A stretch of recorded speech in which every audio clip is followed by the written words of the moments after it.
1,000 subscribers in just one single month of me making videos. I cannot believe it. Y'all have been awesome, and it feels lovely to have such an engaged and positive community already. Y'all have been asking really good questions, providing really valuable feedback, and I can't wait to continue doing this. I started the channel expecting to just share my insights into the game for some small group of like-minded people. Y'all are encouraging me to keep going, to keep trying to reach more and more people. Thank you so much for your continued support, and I'll do my best to continue to earn it. As much as I would love it if I could be every single Pathfinder player's one-stop shop for optimization advice, I can't be. I only have so much time and I can only release so many videos. What's more is there are so many parts of the game I'm really not that familiar with, and I don't want to give advice on those. Don't ask me to optimize your alchemist. I really don't know how to get started on that.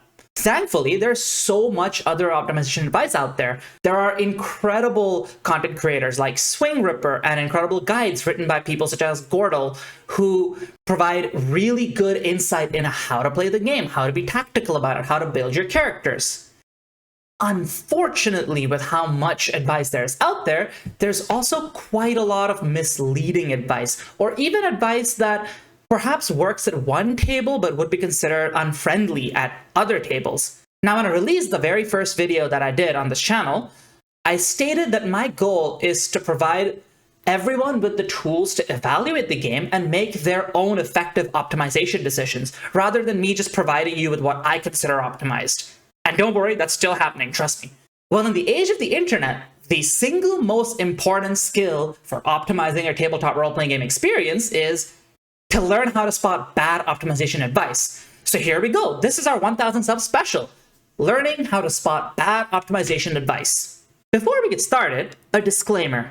If any of the red flags that I talk about in this video make you think of a specific user on some social media, or make you think of a specific content creator or somebody who's written a specific guide, do not try to call them out in the comments section of this video. This is not intended to be a call out for anyone.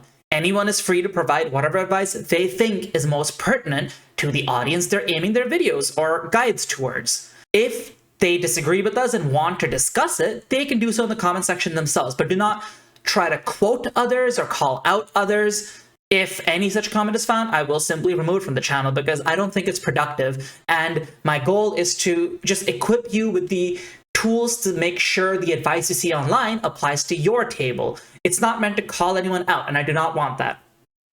The first, and in my opinion, the biggest red flag that optimization advice might not be telling you the whole picture is when it ignores your party. There's no such thing as a character that exists in a vacuum in Pathfinder. The game is literally built to reward you for coordinating with your party.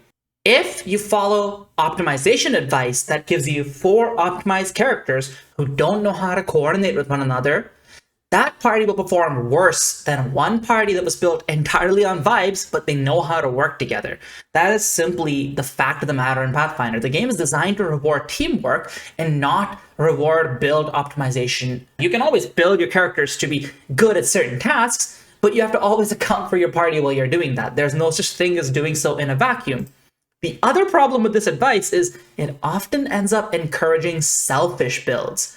The game assumes teamwork. That teamwork has to come from somewhere. And if it's not coming from you, that's more of a burden on everyone else to make sure your build functions. This can strain other party members' action economy, and it can strain their resources. And more importantly than anything else, it can just be bad table etiquette. It will strain your friendship with them because you might be forcing other people into a role they did not sign up for. If you want to build a damage-dealing character, one of the first, most popular pieces of advice is build a double-slice fighter who has a pick in one hand, a light pick in the other, tries to crit as much as possible, and once you reach higher levels, instead of just double-slicing every turn, you now use other ways to get even more attacks in. Agile Grace, 2-weapon flurry, desperate finisher. Use every action, every reaction, and every build decision point to maximize your damage. That's how you build a good damage dealer, right? Except not really. The game will punish your lack of teamwork at some point. You're holding two weapons. Neither of them has the parry trait or any other controlling or defensive trait, and you don't have a shield. You're using all your actions and your reaction offensively, so it's not like you have anything left to move away from the enemy or discourage your enemy from attacking friends. This means your party is going to take a ton of damage. It'll be you if you happen to be the squishiest character in the front line, or worse still, it may be another character in the back because you're exerting no battlefield control once you have decided to commit your reactions to on your turn damage as well. Now your party needs a burst healer, like a healing font cleric, for example, who makes sure that the amount of damage your party is taking does not just end up TPKing you when you have one sequence of bad rolls. Speaking of bad rolls, even a fighter is not going to hit every single attack despite their heightened accuracy. If you check the reliability of a double slice fighter against a boss, somewhere between 15 to 30% of the time, you will still end up not doing anything on a given turn. And to offset that, you now need buffs and debuffs to make sure you hit as much as possible because you're not helping anyone else's reliability. They all have to help yours. So now you need a flanking buddy. You might need a maestro bard making sure that you get to hit as much as possible. This build is placing assumptions on all four party members, even if it's just presenting assumptions on you. If you build just a more muted version of the same build, like a dual-wielding fighter who doesn't expect to double slice every single turn, just on the turns when it's reasonable to, you will end up with a much more effective build that works with the party you're in. Of course, that doesn't mean teamwork is bad. If you're playing in a party where you already have a healer and you already have a bard or some other way of shoring up your reliability, go for it. Build your Nova damage double slice fighter. It'll be really fun. Just don't build it in a vacuum and expect it to work without checking with other players, seeing what they're building, seeing what you have to compromise to make sure you're not defining their build for them. This goes beyond just damage dealing double slice fighters as well. There's other examples of this. In discussions about spellcasters, you will often see people say that the bard or the healing font cleric are just the best spellcasters in a vacuum, and that's not really true. The best spellcaster depends on the rest of your party. If your party looks something like Flurry of Maneuvers Monk, who likes using mobility to keep themselves safe, and Precision Crossbow using Ranger, who uses mobility and one single big spike of damage every single turn, and then you have a Resentment Witch who focuses on debuffs and other such stuff. If you're trying to slot in a fourth party member, you don't need a bard or a cleric for this party. This party doesn't need that much more reliability in terms of its attacks because it is so defensively oriented. It'll just buy itself time to get that reliability out. And because it's so defensively oriented, it won't need emergency burst healing. Now you should look at perhaps a druid or an elemental sorcerer, someone who can bring blasting, crowd control, area denial, minor amounts of defensive buffing to shore up your allies' already good defensive actions, and in an absolute emergency still have healing available. This caster will fit your party so much better than one of the commonly suggested casters like a bard or a cleric.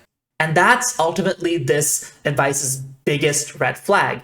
It assumes that teamwork is one way, and that one-way teamwork is even optimal. It's assuming that the fighter should just go strike, strike, strike, strike, strike, and the bard should always support the fighter, and the cleric should always heal whoever needs the healing.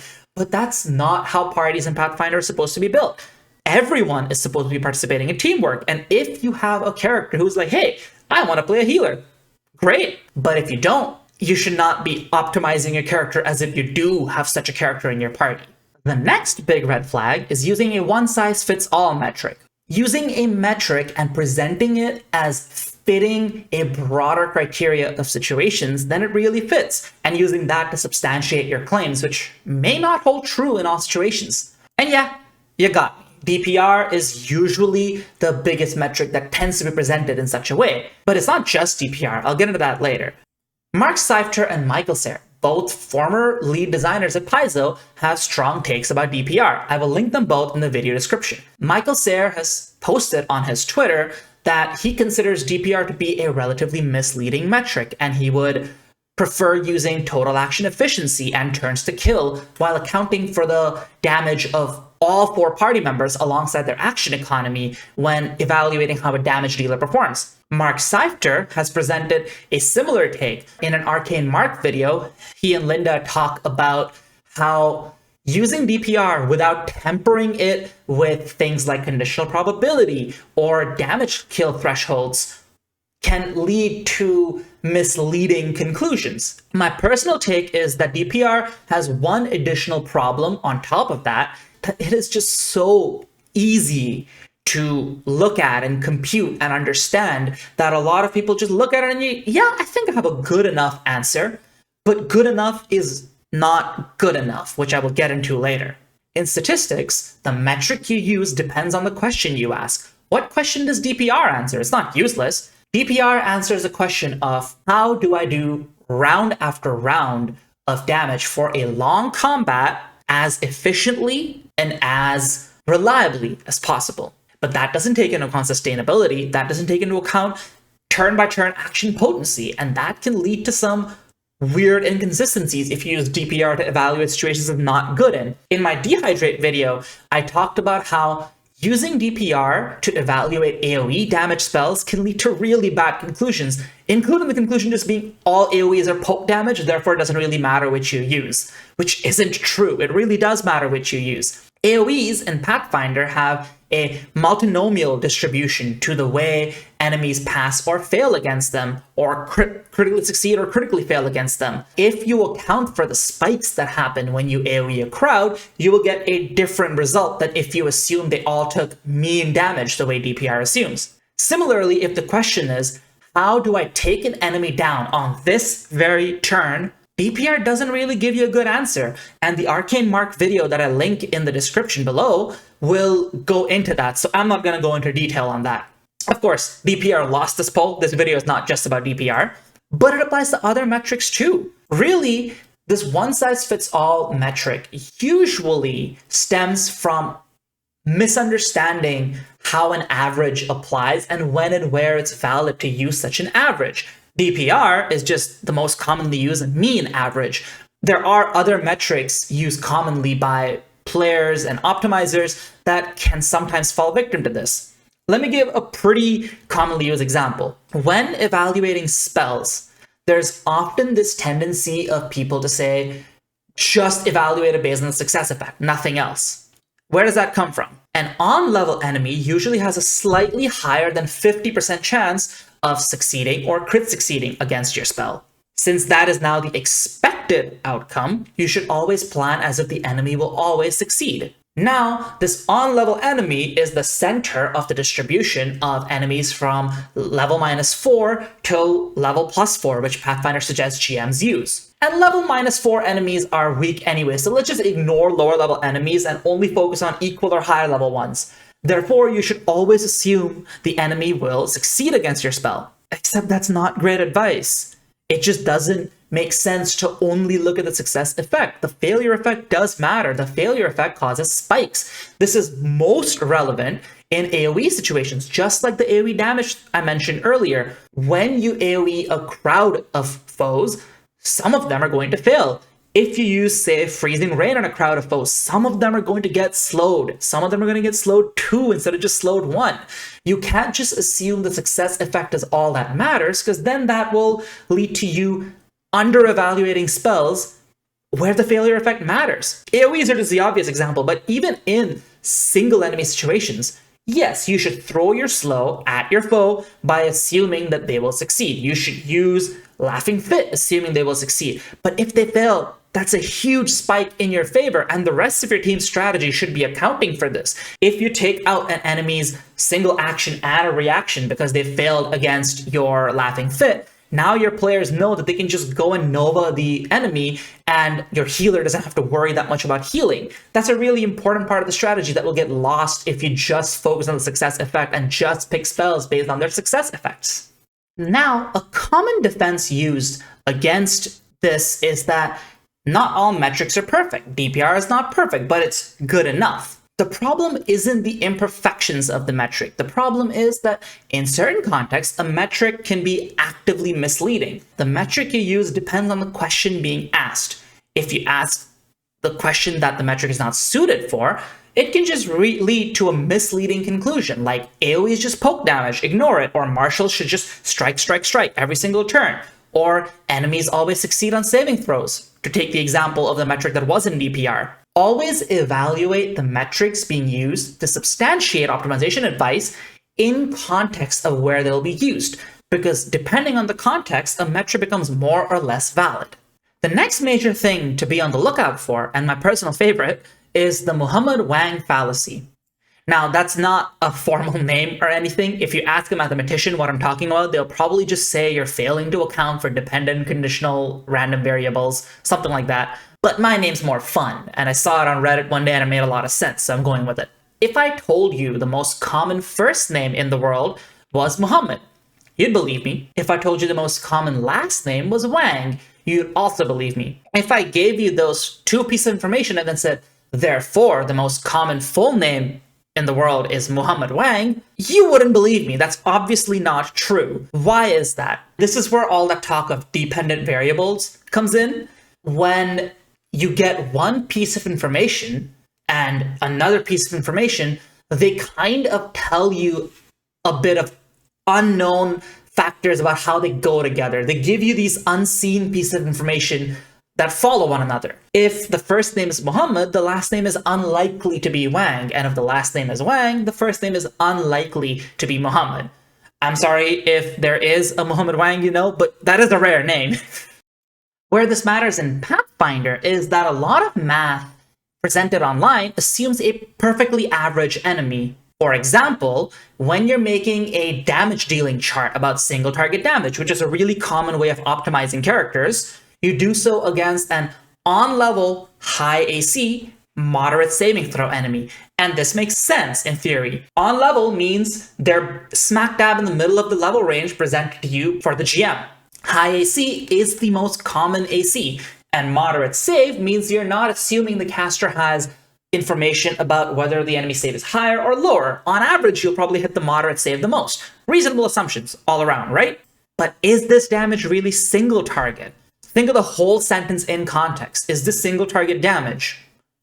If I tell you your foe is on level, an on-level foe is worth 40 experience. 40 experience by itself is a trivial threat encounter for parties of size 4 or greater, and barely even a low threat encounter for a party smaller than that. So is this single target damage? Like, why are you optimizing for a situation where a foe is trivial? Conversely, if this encounter is not trivial, that means the encounter is worth 80, 120, 160, or higher XP, which means this foe is not alone because they can only fill out 40 XP from that. So now if a DPR chart tells you that it's calculating single target damage by comparing a fighter making 2 strikes versus a druid, for example, or an elemental sorcerer casting Thunderstrike. Why is the elemental sorcerer casting Thunderstrike? There are multiple foes in this encounter. AoE will be better suited for this. Even a fireball that only hits 2 foes will probably outperform the Thunderstrike in this scenario, right? And sure, we could get into the weeds about spell preparation and how you might only have Thunderstrike left, but the idea is that you should at least compare the right tool for the situation. So it's not single target damage because the caster wouldn't be using single target in this case, and that reveals a more complex underlying truth, that the reason martials exceed casters in this form of single target damage, the one you do against on-level foes, is because casters are expected to be using better suited tools like AoEs for dealing with the situation, and martials are being given extra crit range as a compensation for usually not having those tools. Conversely, if you actually wish to compare single target damage, you wouldn't assume an on-level foe, you would assume a foe at least 2 levels higher, in which case the marshal's crit advantage goes away without support, which now means it actually does comparable damage to what a caster would do over the course of a 3 or 4 round combat if you say assume Thunderstrike followed by cantrips or focus spells.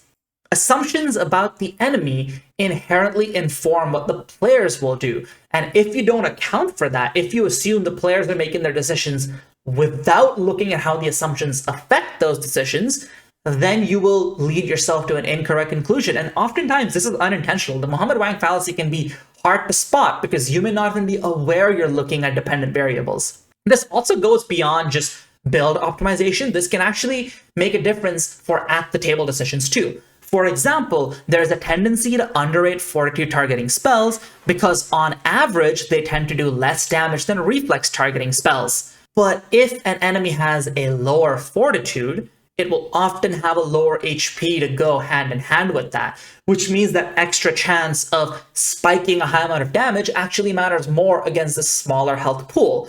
This goes back in our damage thresholds mentioned by Arcane Mark's video earlier. Always account for how certain assumptions you make will change player decisions. They will change other assumptions you are allowed to make. This is also a big reason why recall knowledge is a lot more useful than people think it is, because once you learn one piece of information, you often learn other easily inferred piece of information. If a big burly monster has low will, you could probably also assume it has low to medium reflex because it definitely has high fortitude and high HP.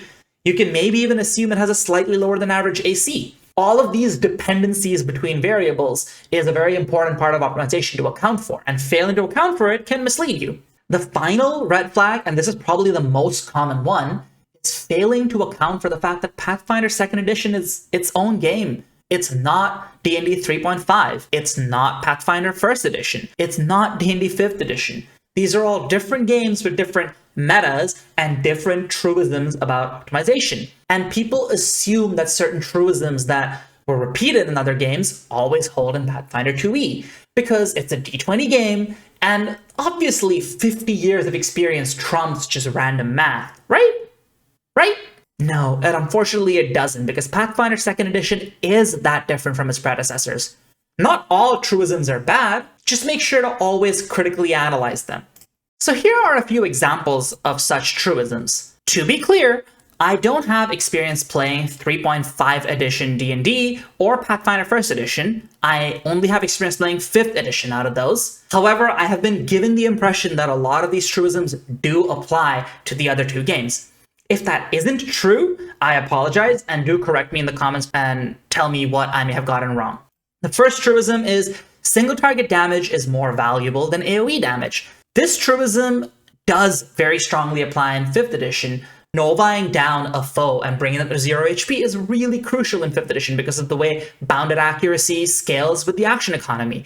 The thing is, in Pathfinder 2nd edition, the accuracy is already level adjusted. Since foes of a lower level don't need to be novaed out of the action economy like it's an emergency, it often means that AoE is more valuable. On top of that, AoE, like I keep mentioning, has multinomial probabilities to account for, and once those are accounted for, AoE kind of does single target damage in the situations it's built for to one of the targets, and then you focus that target. So the line between single target and AoE is a lot more hazy in this game, and this truism doesn't just universally apply. This becomes even more true at higher levels because enemies get larger and larger HP pools, which means they're harder and harder to nova down. You need that AoE going around. I used that as an example in my Dehydrate video where the health pool of the enemy was so large that you couldn't just take them out in 2 or 3 turns easily, so it was better to use sustained AoE damage.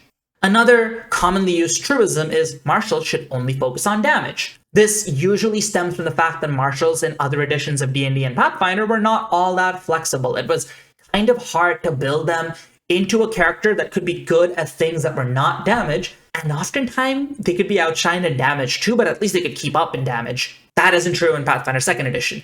Monks make fantastic controllers. Investigators, outwit rangers, and certain subclasses of rogues make fantastic buff and debuff specialists. You can build martials for almost any task in this game. You shouldn't just focus on damage unless you happen to be playing in a party where all you need to do is damage.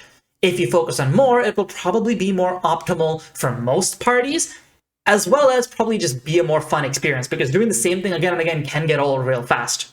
The third common truism I see repeated is that you need to optimize. If you don't, you'll feel weak. You'll feel like you're a little behind other characters. And this definitely holds true for all the games. I don't need a clarification on that one. If you don't know the meta that you're getting into, you might literally end up with somebody doing double, triple, quadruple the damage you can even try to do.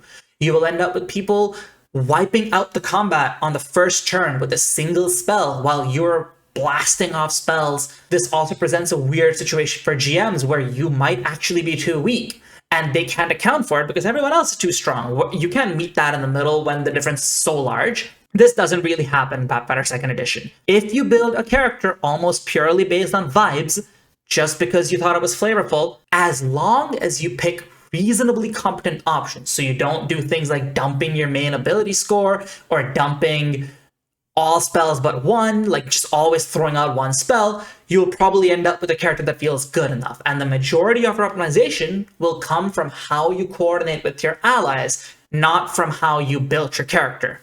All of these kind of loop into a self-fulfilling prophecy. These truisms get repeated, people kind of want to believe that the truisms are true, and then you see them walk into the other fallacies trying to prove these truisms. You may end up with someone knowing that single target damage is supposed to be more valuable than AoE, and then they'll walk into the Muhammad WANG fallacy, or they'll walk into using DPR as a metric, even though AoE damage is not best evaluated by that, because it confirms a truism that they already believe to be true. So account for these. Try to set aside confirmation bias. Remember that Pathfinder 2nd Edition is a separate game, and try to analyze its math differently from those games, and you will reach more meaningful conclusions.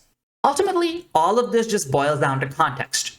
When you're looking at optimization advice, evaluate how much context they gave you. The more they're presented, the likelier it is that it applies to as wide a range of tables that it's claimed to apply to. Nobody can just know all the situations they might be missing. So try and throw in your own experience, evaluate the math critically. And this doesn't just go to people looking at optimization advice. My goal is to make optimization a more productive conversation for the whole community, not just for readers and not just for my channel. If you're an optimizer and you're presenting guides or videos, you should also look at all these assumptions.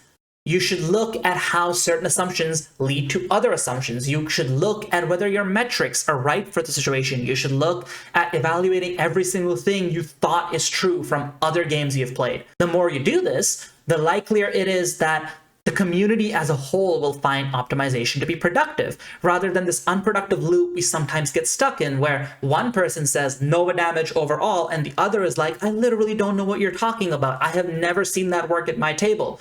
Once both state what assumptions they're using or what assumptions they're not currently listing, you may end up with a much more meaningful conversation between the two. That's all for today's video, folks. I hope you enjoyed watching me ramble on and on about optimization advice. If you didn't, let me know. And if you did, like, comment, and subscribe. And you'll probably see more of these rambles in the future alongside those game design videos that I talked about with my previous one. Till next time.